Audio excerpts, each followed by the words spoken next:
So I'm Becky, and I have always been interested in mental health ever since I was a little girl. And now that I've also experienced mental health myself, and also by talking with other people, especially Asian kids who live here in America, and also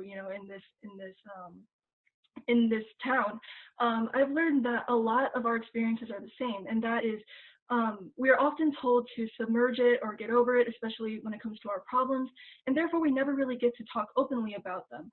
And so this mentality got to where I am today with my research on Japan.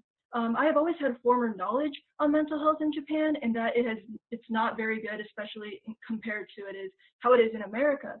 And I wanted to know why, especially considering the suicide epidemic there, and how it's quite alarming considering how the rates keep getting higher and there doesn't seem to be any stop to it.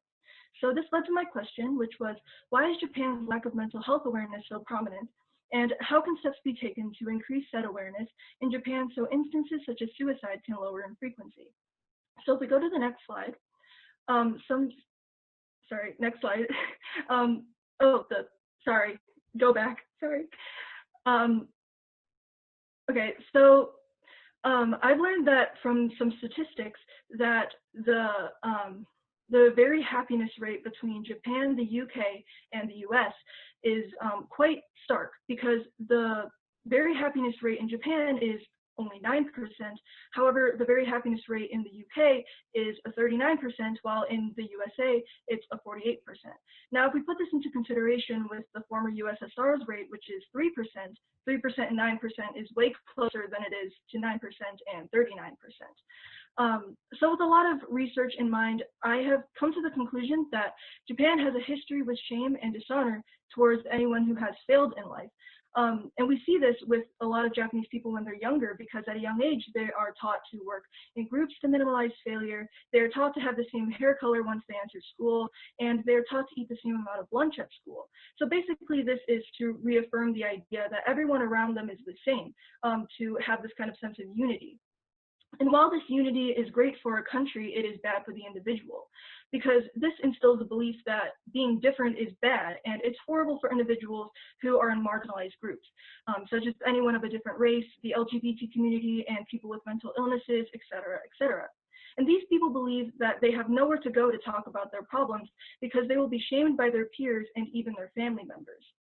So with all of this in mind, I have come to the definite conclusion that Japan has a fear of failure, shame, and deviation from the norm. And I got expert confirmation from 3 specific people.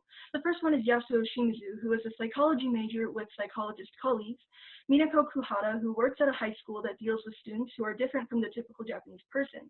For example, they may be of a different race. And Ryohei Kimbara, who specializes in LGBT issues within the mental health realm. So for my artifact, if you go to the next slide, I was inspired by this game called Sparks. And Sparks is a game that helps individuals with depression by giving them different tasks to do that will relate to their own mental health problems.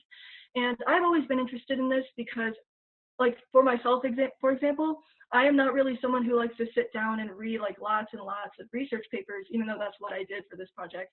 I'm more so someone who likes to kind of interact with things and learn through that realm.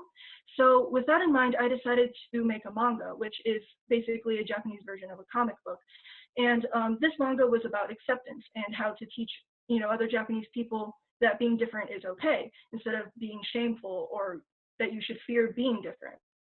So first I wrote the script, and then after I wrote the script, I sent it to someone who would translate it, and then after I got it back, I sent it to one of my experts, Minako, who would look over for any errors in the script, and then I would start actually drawing around it. So if we go to the next slide, and the next 2 slides after that, they're all examples of some pages in my manga.